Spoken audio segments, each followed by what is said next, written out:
Hey Jason, we're going to be going back together with your 6L80 today, so I want to give you a nice little rundown of all the parts we're going to be installing, procedures performed, so that you know exactly what's going into the transmission. For the benefit of everyone else watching, Jason's vehicle is going to be a 2008 Hummer stretch limousine. He actually owns a limo company over in the UK, so this is part of his fleet. So we're going to build this nice and solid for him. It's more or less a stock build. Maybe I'll call it a level 1 build. We are going to be doing a few choice upgrades. And for further context, Jason's already acquired the Tecum valve body, internal mode switch, and speed sensor harness assembly that he needs brand new, so that all we're responsible for is assembling the case for him. All right, let's get a little bit closer to the bench. We'll kind of start here on the right side, work our way left.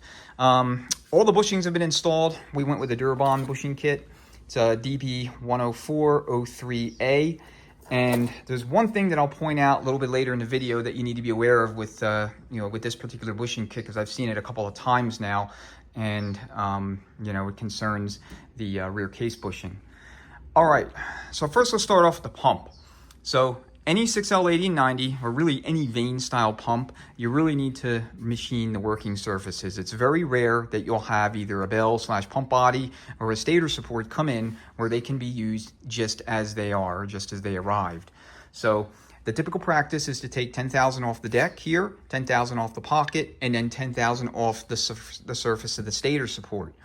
And so when you do that, you need to install a Sonex oversized thrust washer for the pump stator. This is 20 thousandths thicker, and it preserves the relative relationship between the back of the stator and the 3.5R drum.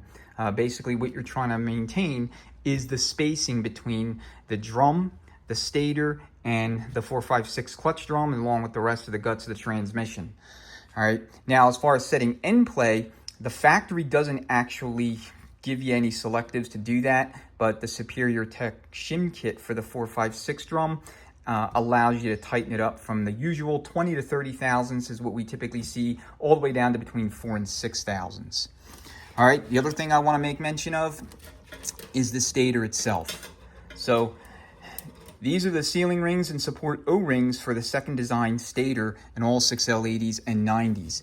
And so if you look here, you'll notice that there's notches machined into the sealing ring grooves, and those notches are designed to lock the sealing rings in place so that they don't rotate.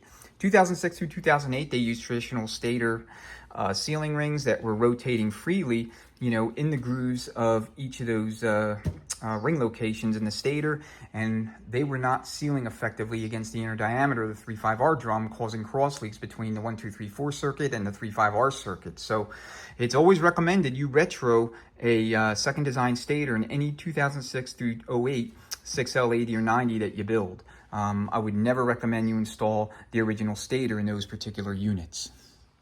All right, continuing on with the pump, I'll come back to the clutch module in a second. So we have Transgo and breakable pump rings. I've been installing these in all my 6L80s and 90s pretty much since I started building them. That's a great little kit, just a good way to beef up what can be a weak point, especially in a high performance application, but the kits aren't that expensive, so I just install it into all of my builds that I do. We're also going to augment that with the second design Sonex pressure regulator valve. It's a drop-in valve, and the key difference between this and the 104520-14K is that you do not, I repeat, you do not have to drill a balance orifice for the balance spool on this PR valve. Okay, Sonex redesigned the valve so that the balance spool orifice or feed is built into the valve itself. Okay, you do not have to drill the casting and the stator support. The 14K you did, and if you wanted to see how that's done, you can check out my 6L80 performance video part 1 about halfway through, where I actually start with the pump assembly. Okay, we're also going to install a Sonex boost valve kit, so it comes with its own pressure regulator spring, valve and sleeve. I always do that for all of these. Basically, this is standard fare. Most of the time I'm installing a full zip kit, which these two components will come in, but because the valve body and Tecum and whatnot are already in the owner's possession, we're not going to be doing that here. Okay, this is the rest of the valve train layouts, and of course a new rotor guide, new pump vanes. The kit comes with a new support and support O-ring, and then you have your rotor and slide here. All right, as far as this thing here, this is the parking rod assembly that came out of this unit. It is my recommendation that for all 6L80s and 90s that you build from 2006 through 2017, you install the General Motors heavy-duty parking rod assembly. Now, unfortunately, the assembly that I'm going to be installing has not yet arrived, but I want to point out something here once I can get this thing to focus properly. Come on. I think we got it. All right, so procedures in tech manuals, industry trade publications, etc. will tell you to inspect this rivet here. As you can see, it's starting to come apart. I mean, this is the very beginnings of rivet failure in these things. And when this thing fully fails, the actuator itself will separate from the rest of the rod, and you'll lose the ability to put your vehicle in park. So it is my recommendation that you do not ever reinstall this. You instead install the second design, I should say the 2018 design heavy-duty parking rod assembly. So that is critically important in all 6L80 and 90 builds. Don't leave anything to chance when it comes to that thing. All right, so that covers the rod, the pump. Let's talk about the clutch module real quick. So standard Borg Warner factory frictions. These are actually very good clutches. Most builders will tell you that the 456 module that Borg Warner installed from the factory is still the best overall clutch to use in that particular pack. So you can run choline steels in there if you want as well. Circle D level 2, 3, and 4 kit all come with extra frictions, plus the 456 piston kit from Sonics. You can run that if you'd like. We're not going to be doing that here. Again, for a factory or almost purely stock application, it's not necessary. All right, and then there's more bolts and small parts. You see the case connector there with its 3 O-rings. And then for all my 6L80s and 90s, for full overhauls, I prefer to do a steel module. The reason being is that steels wear just like clutches do, although not at the same rate. If you have, say, 1 to 2 thou of erosion in each steel plate in your transmission, then you're going to have an accumulative effect of potentially throwing you outside of clearance. You have too much clearance in whatever clutch drum. So we're going to also install an additional wavy plate, or I should say a replacement wavy plate for the forward clutch. If you watch a teardown inspection of this transmission, the 3.5R drum that was originally in there failed catastrophically and spectacularly. So I also have a short video just covering that failure itself. Anyway, we had to replace both the cushion plate for the 1, 2, 3, 4 clutch, as well as acquire new 3.5R apply and balance pistons, or I should say good used, because those were not trustworthy. In particular, the 3.5R balance apply piston, I should say, the sealing surface in here was completely scored up. So that was a catastrophic failure, and one of which the likes I've never seen before. Not many builders have. All right, so while we're on the subject of the 3.5R drum, we also are going to install an updated snap ring kit. This actually covers the 3.5R and the 4.56 clutch drum for the piston return spring snap rings. Part number is 242-60139. It is recommended that you install this particular kit on all of these overhauls because the existing snap rings, although it's not common, they can snap and break from general fatigue. So you don't want to put yourself in a position where that occurs shortly after overhaul.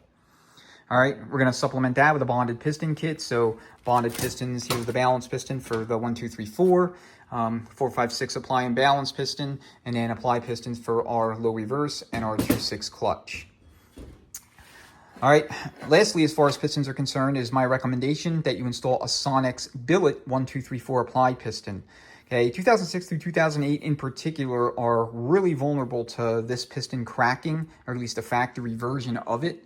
And when that happens, you lose all forward movement. So you don't want to take that chance really on any of them. I know GM redesigned that piston over the years a few times, and the later the model, the more likely the piston is to hold together. In other words, the less likelihood of failure, but why take the chance? That piston's less than $100. Just go ahead and install it. All right, there's a new needle bearing assembly here for the 3.5R drum. If you buy a new drum, you do not need to install this. It'll come in the kit, but obviously the one that comes in the drum will also be new.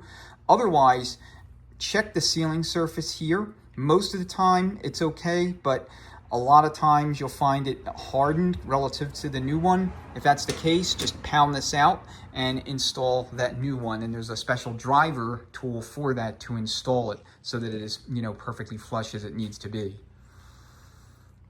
All right, let's see. Everything else largely unremarkable. We have gear train. So our sprag assembly for the rear, I always recommend you install one-way assemblies, new ones in all of your transmissions that take them. So sprag, clutches, roller clutches, diodes, whatever. This one's a BorgWarner 50308 AM, and this is a 38 element sprag. Very, very early units had 30 element sprags. They were replaced very shortly after, you know, a whole boatload of them started failing. And I mean, you know, I guess GM tried to cheap out on that part, but they learned and they course corrected. All right, we have all of our bearings on the bench. Like I said, all bushings installed. These are your 3 Teflon sealing rings for your input shaft, so they require special tools. I mean, you can improvise your way around it as well, but you know, I have the tools, so it makes it nice and easy and relatively risk-free. All right, let me circle back to that bushing I mentioned in the earlier part of the video. So this bushing is the rear case bushing for these transmissions that comes in that Durabond kit. Now, one of the things you always want to check for when you're about to go ahead with bushings is take the new bushings out of their packages and then try to fit them over the journals that they're going to ride upon or that they're going to encase.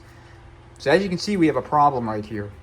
This is supposed to be the rear case bushing, but as you can see, it is not wanting to slide easily over the journal on the output shaft. All right, so you know right away that you shouldn't install this bushing. So again, it helps prevent a little bit of rework, and you can also report the problem to the manufacturer, in this case Durabond, so that they know that they need to make a change to how they design and manufacture that particular bushing. The rest of the bushings went in no problem. They all fit like gloves. Everything, you know, works pretty much as it should. Like I said, I have a special bushing driver kit for that covers specifically this family of transmissions. And if you're going to do these a lot, I would recommend you invest in the bushing driver kit. It makes things so much easier versus trying to, you know, improvise your way around the installation. And another thing that I'll mention is do not, and I repeat, do not try to install any of these bushings with a hammer. You have to use a shop press. They are extraordinarily sensitive to being out of square. So the center support in particular, these bushings, you can install them with, sorry about that, with all the right bushing driver tool set, and you could still install these slightly out of square, and the 3.5R clutch hub, the journal there, will bind up, you know, bind up on the bushing. So you don't want that to happen to you. All right, so I think that covers the long and short of it with the case. As you can see, I got all the parts from the overhaul kit itself kind of stationed where they need to go. The case itself, nothing really to remark about here, at least insofar as, you know, specific procedures or things to look out for. I mean, do your usual inspections and such. We went with a gloss black paint job at the customer's request, but normally I don't paint these. I mean, you can if you want, there's really no harm in it. One thing I would recommend you not do is paint the pan itself.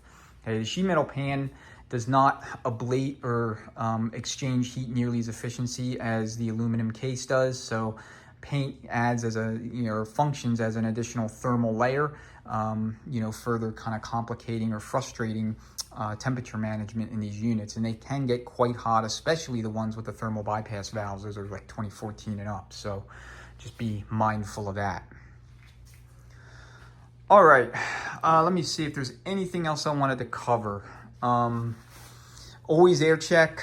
Make sure your clutch clearances for, well, all the clutch packs, but especially the front 3, the 1, 2, 3, 4, 3, 5R, and 4, 5, 6 are within specification. If you're outside of spec, do what you need to do, acquire the snap rings that you need to acquire to get them within spec. Otherwise, you're probably going to have little tie-ups or flares or other drivability symptoms when it goes back in, despite running the fast adapt relearn and or, you know, programming and doing everything correctly. In that respect, you're still going to have problems, or at least the likelihood is high, especially if you're significantly outside of spec. For the 2.6 clutch, I've seen clearances anywhere from 50 to 80 thousandths for this particular clutch pack. If it comes in with that much clearance, then it should probably go out the door with that much clearance, despite what the ATSG manual tells you about the 50 thou clearance for these two clutch packs. So with that respect, it's rare I see these two clutches bad, particularly the 2.6 clutch. It's pretty robust, even when the 3.5R or 4.56 burns. So it's a good idea to preserve your frictions and steels so that if you're not sure, you can stack up the old clutch pack in the drum and see what kind of clearance you have and then compare it to the stack up when the new frictions and steels are installed. So, just quick tip there for you. All right, and then last thing I'll do is walk you over to the other bench. We could take a look at this drum here, the original 3.5R clutch drum, and you'll notice like a total absolute catastrophic failure. I've never ever seen anything like this. The welds failed clean. I mean, this was a clean separation of the stator from the clutch basket portion. And I'm running my thumb all the way around the weld line, or where the weld was, because it is basically baby smooth. There is no jagged edges, so this weld failed super cleanly. Okay, a little bit of jagged edges here, but not too much. So as you can see, a lot of collateral damage occurred. The pistons that came in here for the 3.5R clutch were also heavily damaged, in particular the apply piston. Let me see if I have it here. I'll reach into my bin, kind of show you. Let's see. Yeah, I mean, you could see all the scoring here on the sealing surface for the balance piston, or where the balance piston's outer perimeter seal would seat. So bad news, bad news. All right, and then here is the original balance piston. All right, it cut the intermediate seal here, and there was like O-rings, one O-ring on the stator that got cut as well. So anyway, that is the rundown. As always, guys, thanks so much for watching. If you have any questions, comments, go ahead and leave them below. Otherwise, hopefully we'll see you in the next video. Until then, enjoy the rest of your day or evening. And thanks again so much for watching my channel.